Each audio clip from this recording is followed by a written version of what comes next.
The scent of lavender and pine sol always meant trouble. Mother Dearest was stress cleaning again, probably reorganizing my cabinets or rearranging Emma's toys for the 100th time. I should have known something was wrong when I pulled into the driveway and caught that familiar chemical smell wafting through the open windows.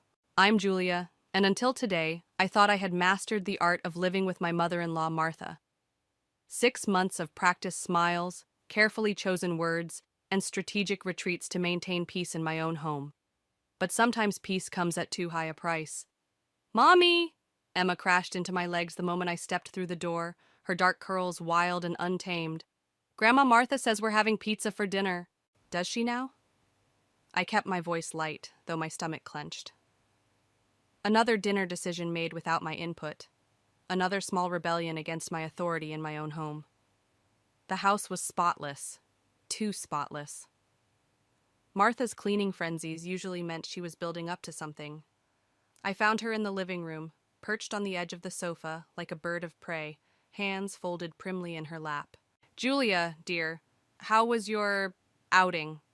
The pause before outing carried enough judgment to fill a courtroom. The charity lunch was lovely, Martha. Thank you for watching Emma. I moved toward the bookshelf where I kept our family photo album, needing to add some pictures from today's event. The empty space where it should have been made, my heart skip. Looking for something?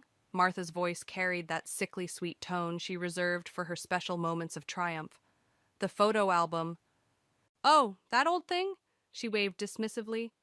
I took the liberty of reorganizing your photographs. They were in such disarray. But while I was at it, I couldn't help but notice how few recent pictures you have of Emma.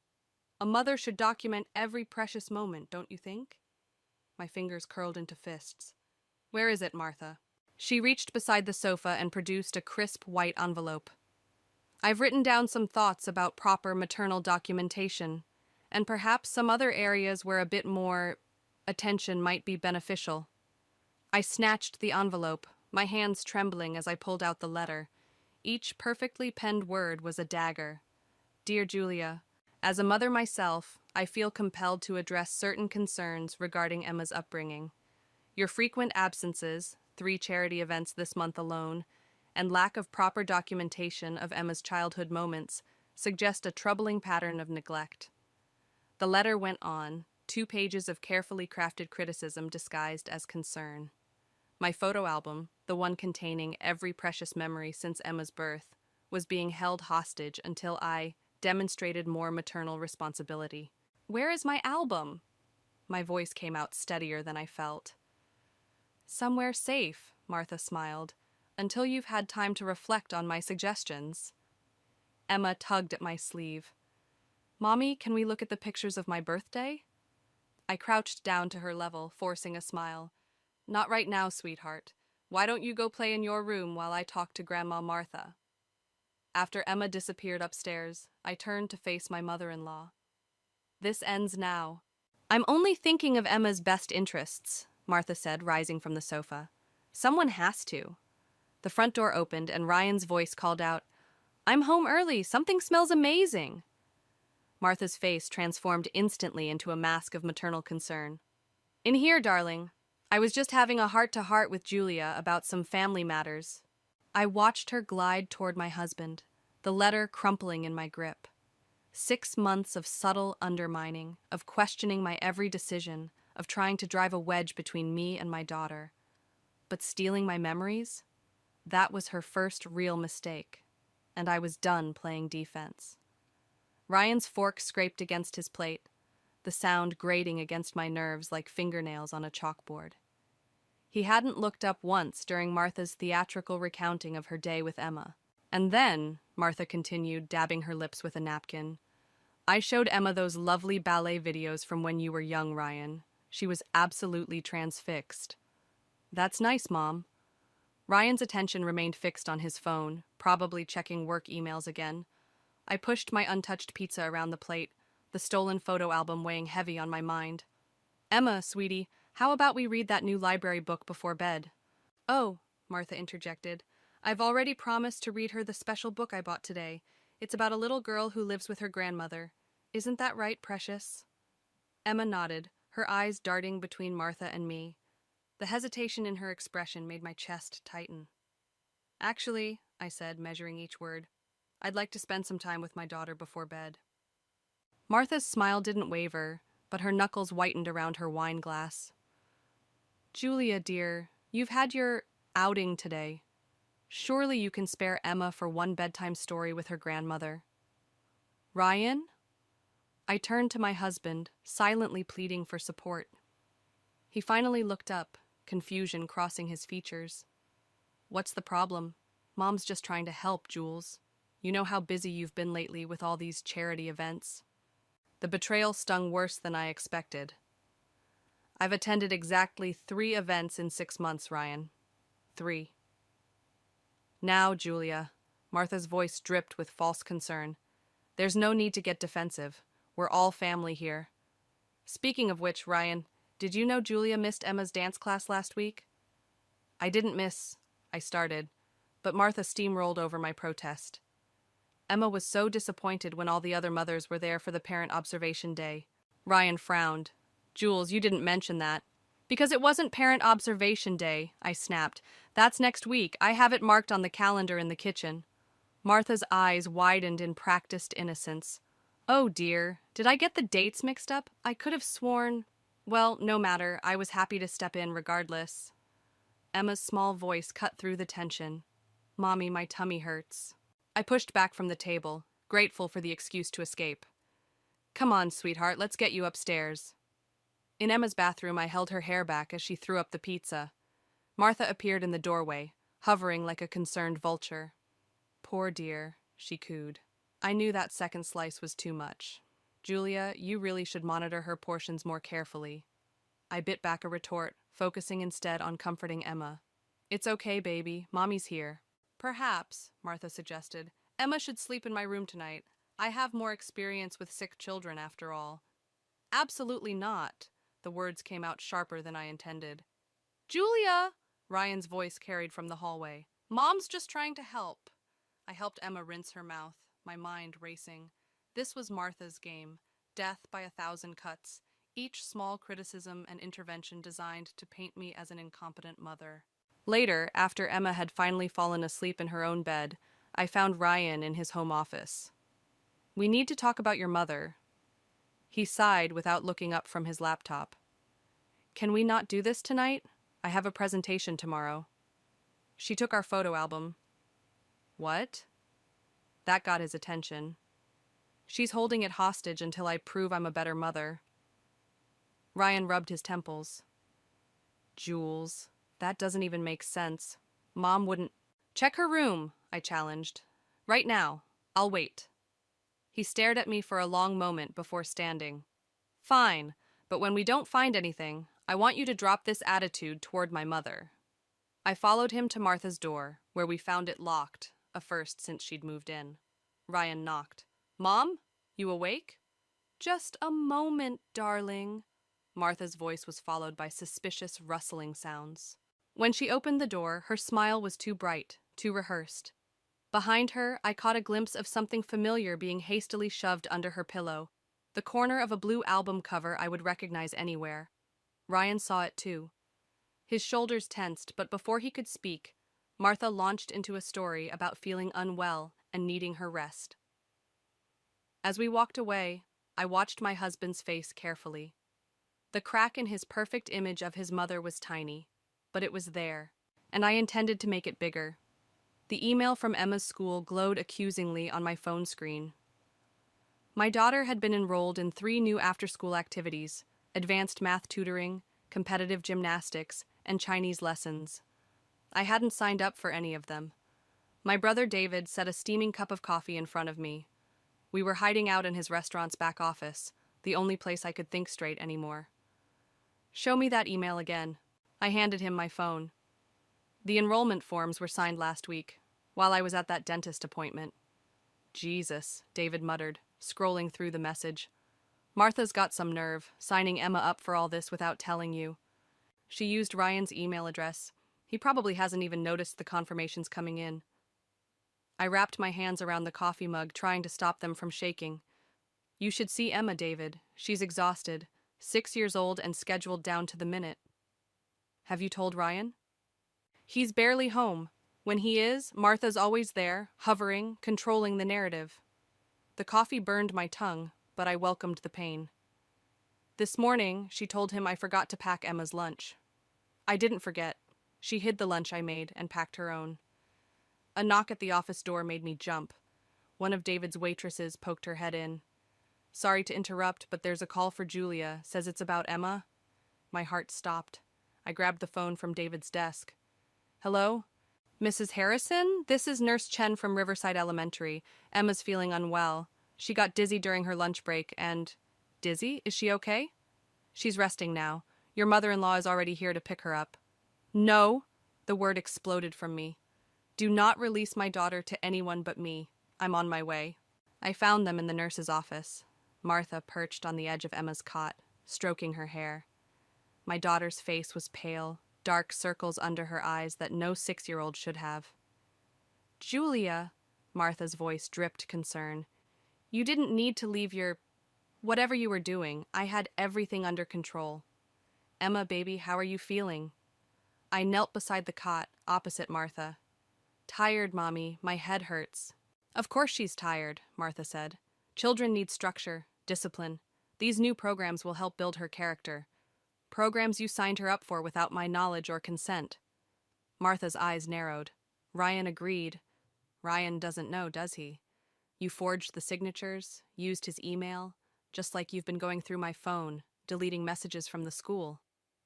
I don't know what you're talking about. But her hand tightened on Emma's shoulder, making my daughter wince. Let go of her. Julia, you're being hysterical. This is exactly why I said, let go of my daughter. Nurse Chen appeared in the doorway, sensing the tension. Is everything all right? No, I said, pulling out my phone. It's not. I'm calling my husband. Martha's composure cracked. He's in an important meeting. About his daughter being in the nurse's office? About you forging his signature? Let's see what he thinks is important. I dialed, holding Martha's gaze. 1 ring, 2, 3. Jules, I'm kind of in the middle of something. Emma's in the nurse's office. She collapsed from exhaustion because your mother enrolled her in 3 extra programs without our permission. She forged your signature, Ryan, used your email. Check your deleted folders. You'll find the confirmations she tried to hide. Silence. Then, Mom did what? Martha was already gathering her things, backing toward the door. Ryan, darling, I can explain. But Ryan's voice had changed, hardened. Don't move, Mom. Jules, take Emma home. I'm leaving work now. I lifted Emma into my arms, her small body too light, too fragile. Martha blocked the doorway. This isn't over, she whispered, low enough that only I could hear. You have no idea what you're doing.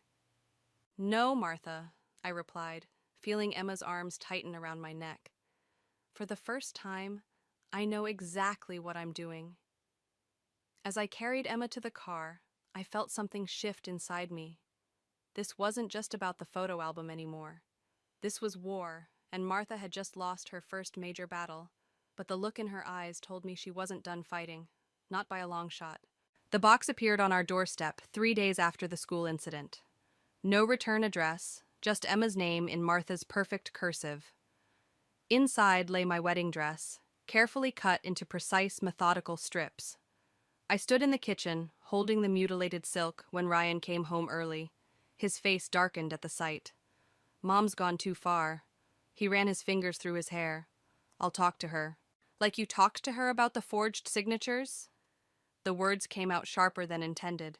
She apologized, you accepted, and nothing changed. What do you want me to do, Jules? Throw her out? The front door opened before I could respond. Martha's voice carried from the hallway, accompanied by Emma's excited chatter. And then we can show Daddy your wonderful news. Ryan frowned. What news? Martha swept in, brandishing a piece of paper. Emma's been accepted into St. Catherine's Academy. Isn't it wonderful? My stomach dropped. St. Catherine's was 2 hours away. It's a boarding school, Martha continued, beaming. The same one Ryan attended. I took the liberty of submitting an application months ago, and they've offered her a full scholarship. Ryan took the acceptance letter, his expression unreadable. Mom, we never discussed. Of course, I knew Julia might object, Martha cut in, given her attachment issues. But Emma deserves the best education possible.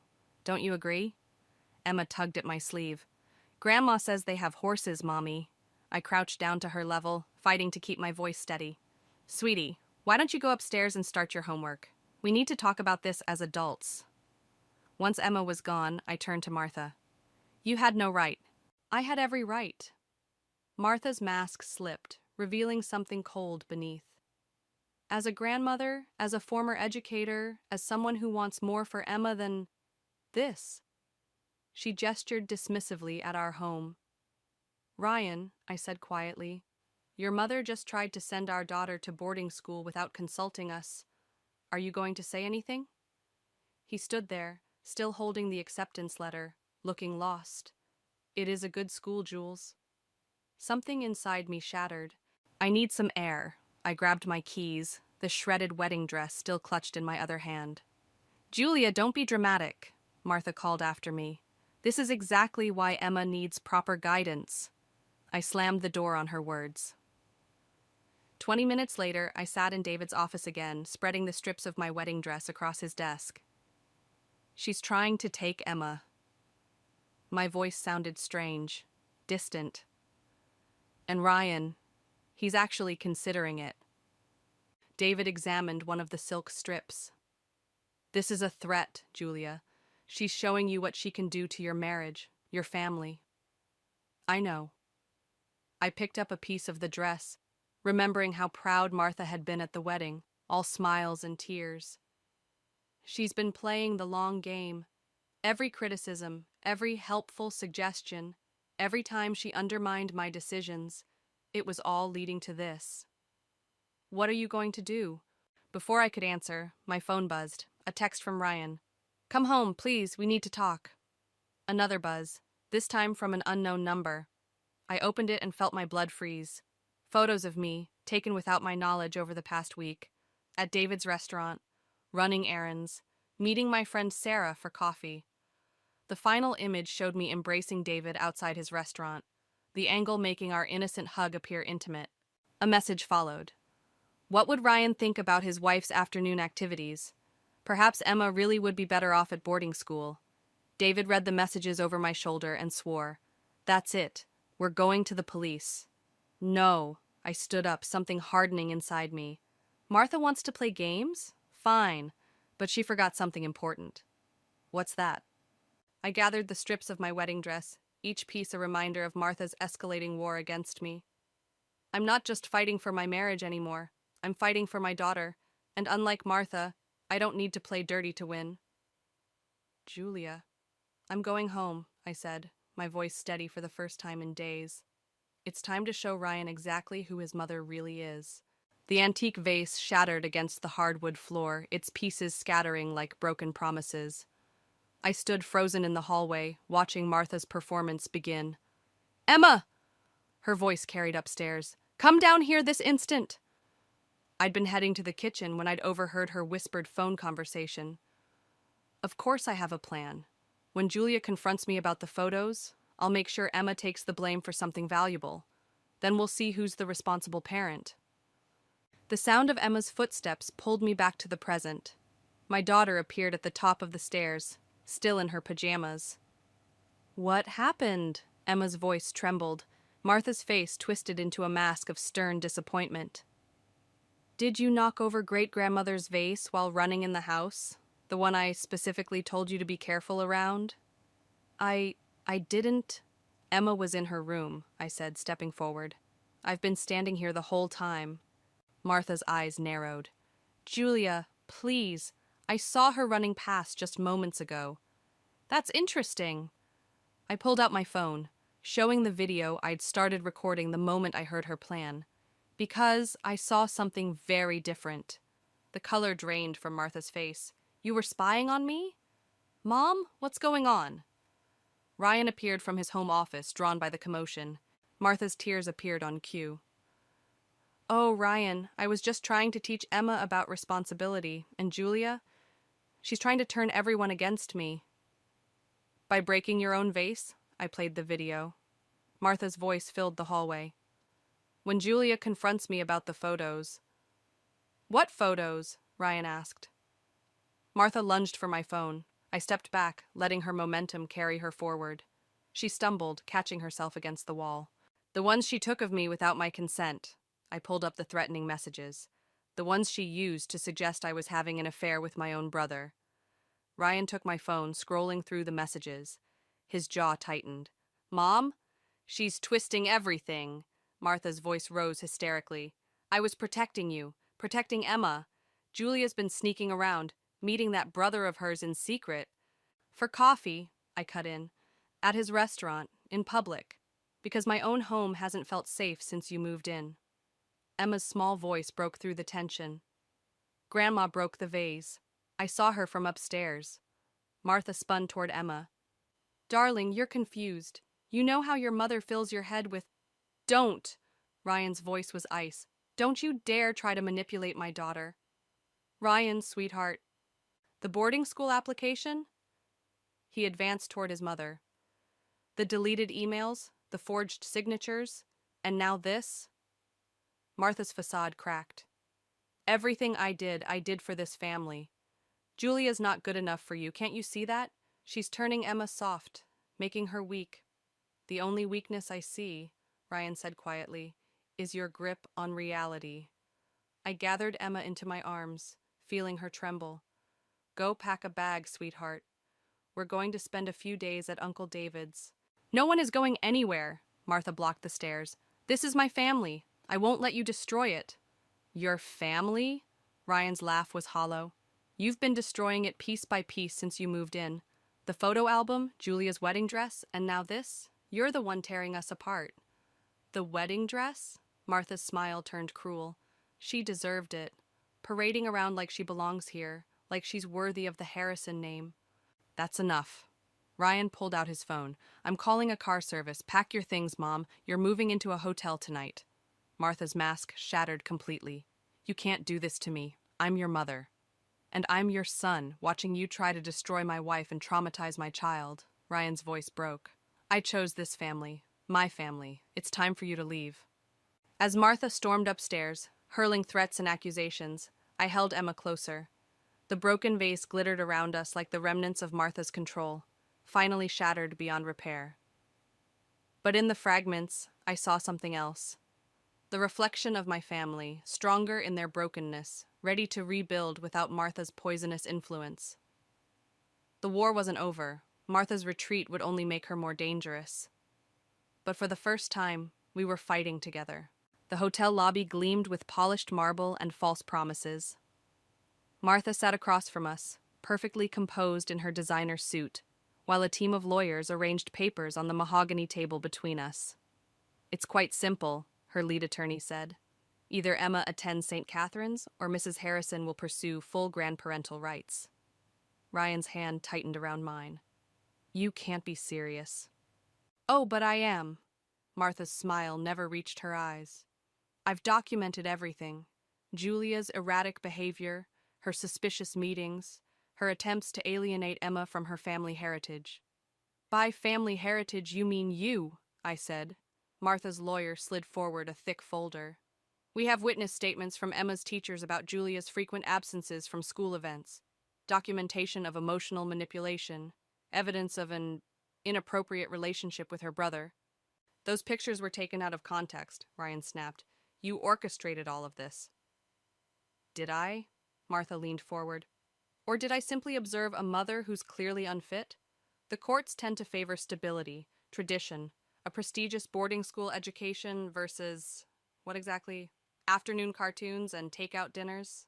I stared at the legal documents, my vision blurring. Months of Martha's careful groundwork spread before us, altered dates on photographs, carefully edited text messages, statements from concerned neighbors she'd cultivated. You've been planning this since you moved in, I whispered. I've been protecting my granddaughter. Martha's mask slipped, revealing something desperate underneath. Ryan, darling, surely you see that Emma deserves better, the same opportunities you had? I was miserable at boarding school, Ryan said quietly. You were challenged, shaped into success. Martha's voice hardened. Julia's making Emma soft, dependent. Just look at how the child clings to her. Because I'm her mother. For now. Martha nodded to her lawyer, who produced another document. We are prepared to be generous. Joint custody, with Emma attending St. Catherine's. Or we can make this very public, very messy. Your choice. Ryan started to speak, but his phone buzzed. He checked it, his face draining of color. What is it? I asked. He turned the phone toward me. On the screen, a news article showed David's restaurant, emergency vehicles crowding the street. The headline read, "Local restaurant shut down, health code violations." Tragic timing, Martha said softly. One might question the judgment of someone who associates with such questionable business practices. My brother's livelihood, destroyed in minutes, because of me, because he tried to help. You're destroying everyone I love, I said. No, Julia. You did that yourself by trying to come between me and my family. Martha stood, smoothing her jacket. You have 24 hours to decide Emma's future at St. Catherine's or a very public custody battle that will expose every flaw, every mistake, every secret you've tried to hide. She paused at the door. Oh, and Julia? I found your photo album. The memories you tried so desperately to preserve, they're gone now, just like everything else will be, unless you make the right choice. After she left, Ryan and I sat in silence, the weight of her ultimatum crushing us. We could fight, he said finally, and risk losing Emma completely? I pulled out my phone, showing him the latest text from David. Health inspectors came out of nowhere. Everything's gone, Jules. Everything. Julia, no. I stood up, my decision crystallizing like ice in my veins. I won't let her destroy anyone else I love. What are you saying? I picked up the boarding school acceptance papers, my hands steady despite the trembling in my heart. I'm saying we send Emma to St. Catherine's, and then... Then what? I thought of my shredded wedding dress, my burned photos, my brother's ruined business. Then I stopped playing by Martha's rules. She wants to teach Emma about family heritage? Fine. Let's show her what happens when you declare war on the wrong family. Ryan stared at me, seeing something new in my eyes, something that made him lean back slightly. Good. Because the woman who walked into this hotel was dead now, killed by Martha's final power play. And the one walking out? She had nothing left to lose. St. Catherine's Academy loomed before us, all Gothic spires and ivy-covered walls. Martha stood at the top of the stone steps, waiting to welcome her victory. Behind her, a photographer from the local paper adjusted his camera. Right on schedule, Martha called out. Emma, darling, come to grandmother. I kept hold of Emma's hand, Ryan flanking our other side. The manila envelope in my bag felt heavy with purpose. Julia, Martha's smile tightened. You're not planning to make a scene, are you? Think of the headlines. Oh, I am. I handed Emma's bag to Ryan and climbed the steps. In fact, I brought some headline suggestions of my own. Martha's lawyer emerged from the shadows. Mrs. Harrison, remember our agreement? The agreement's void. I pulled out my phone, dialing a number. David, you're on speaker. My brother's voice filled the space between us. Got the evidence right here, Jules. Health inspector confirmed it. Someone paid him to target the restaurant. Bank transfers, text messages, all trace back to a certain retired teacher's account. Martha's face hardened. Lies. Then there's this. I produced the manila envelope. Remember Mrs. Chen? Emma's nurse? Turns out she keeps excellent records, including the time you tried to convince her Emma was being neglected at home. I was protecting... and these... More papers spilled out. Your financial records. Every bribe, every manipulated situation, every person you paid to spy on me. Did you really think I'd just surrender? The photographer started snapping pictures. Martha lunged for him. Stop that! Why? I asked. Isn't this what you wanted? Public attention? Let's give them a real story. How a respected teacher orchestrated a campaign of harassment against her daughter-in-law. How she destroyed a local business, manipulated medical records, all to gain control of her granddaughter. You wouldn't dare. But fear had crept into Martha's voice. I'll ruin you. You already tried. Ryan stepped forward, Emma secure in his arms. But here's what's going to happen instead. You're going to drop this custody threat. You're going to publicly apologize to Julia and David. And you're going to disappear from our lives. Or what? I held up my phone. Or every newspaper in the state gets proof of your crimes.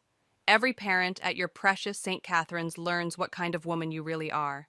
Your reputation, your social standing, your whole carefully constructed image, gone. You can't prove? The nurse recorded your conversation, Martha. The health inspector kept his text messages. And your financial records? I smiled. Let's just say Ryan isn't the only one good with numbers. Martha's lawyer quietly gathered his papers and retreated. The photographer kept shooting, capturing her unraveling moment by moment. I am your mother, she hissed at Ryan. No. He met her gaze steadily. You're a woman who forgot that love isn't about control, that family isn't about power. Emma deserves better than your kind of legacy. Mommy? Emma's voice cut through the tension. Can we go home now? Martha made one last desperate grab for her granddaughter. I stepped between them, my voice low enough for only her to hear. You took my photos, my memories. You tried to take my daughter. But you forgot something crucial, Martha. You taught Ryan everything he knows about power plays and manipulation. And I learned from watching you, too. This isn't over, she whispered. Actually, it is. I turned to the photographer. I believe you have enough for your story. Respected teacher's attempted kidnapping scheme exposed should make quite a headline. Martha's face crumpled as she finally recognized her defeat. All her careful plans, her manipulations, her power, useless against the simple truth she'd tried to bury. Love doesn't need schemes or control. It just needs to be real. As we walked away, Emma's hand warm in mine, Ryan's arm steady around us both, I heard Martha's broken whisper behind us. What have you done? I didn't turn around. She already knew the answer.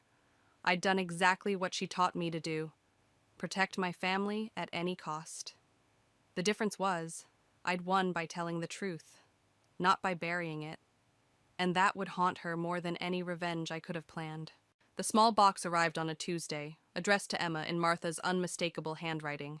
I turned it over in my hands, feeling its negligible weight, while Ryan watched from across the kitchen table. We could throw it away, he offered. I shook my head. She deserves to choose.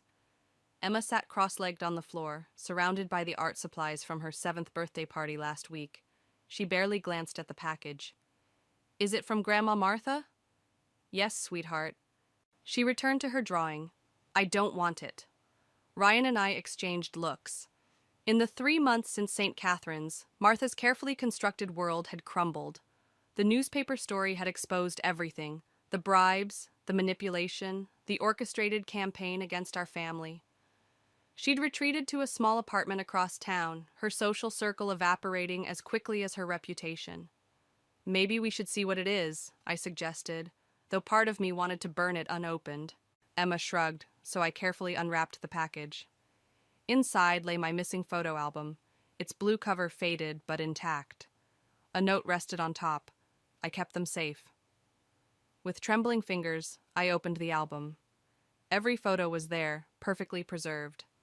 Emma's birth, her first steps, family vacations and quiet moments at home. Martha hadn't destroyed them after all. Look, Emma. I knelt beside her. These are all our memories. She finally looked up, her small fingers tracing a photo of herself as a toddler. Why did Grandma Martha take them? Sometimes, Ryan said, joining us on the floor, people do wrong things because they're afraid of losing what they love. Did she love us wrong? Yes, I answered, surprising myself with the gentleness in my voice. But that doesn't mean we have to love wrong in return. Emma considered this, then reached for her art supplies. She selected a recent photo from her birthday party, one showing her blowing out candles while Ryan and I watched, David capturing the moment on his new camera. Carefully, she pasted it into the album's final empty page. There, she declared. Now it's finished properly. The doorbell rang. Through the window, I saw David's car in the driveway. He'd been coming over more often since reopening his restaurant, bringing food and stories and the kind of laughter we'd almost forgotten how to share. Uncle David! Emma ran to greet him. I started to close the album, but Ryan caught my hand. We could send her a copy, he said quietly, of Emma's birthday photo. Why? Because you won. He squeezed my fingers. You protected our family without becoming what she feared you were. Maybe that's worth acknowledging. I thought about Martha, alone in her apartment, surrounded by the consequences of her choices. Would you have sent her away if I hadn't gathered the evidence? I don't know. His honesty was like a balm. But I'm grateful you showed me the truth, even when it hurt. David appeared in the doorway, Emma on his hip. Who's ready for my new pasta recipe, and why does my favorite niece have glitter in her hair? I'm your only niece, Emma giggled. As they headed to the kitchen, I picked up the photo album, weighing its history in my hands. The last page caught my eye, Emma's birthday photo, but something else too. She'd drawn around it, creating a frame of hearts and stars. And at the bottom, in her careful first-grade handwriting, my family. No mention of who was missing, no space left empty for what was lost, just the simple truth of who remained, who chose to love right instead of hold tight. I took a fresh envelope from Ryan's desk and slipped the birthday photo inside. On a small card, I wrote only, Emma's 7th birthday. She's happy. No accusations, no triumph, just an offered moment, a glimpse of the joy Martha had tried too hard to control. Whether she'd understand it as mercy or torment, I couldn't say. But as I sealed the envelope, I realized it didn't matter anymore. We had our memories back, but more importantly, we were making new ones, better ones. Ones where love didn't need to be earned or proved, it just needed to be given, freely and without conditions. That would be our legacy to Emma. And maybe, somewhere in her solitude, Martha would finally understand what she'd lost by trying to possess it instead.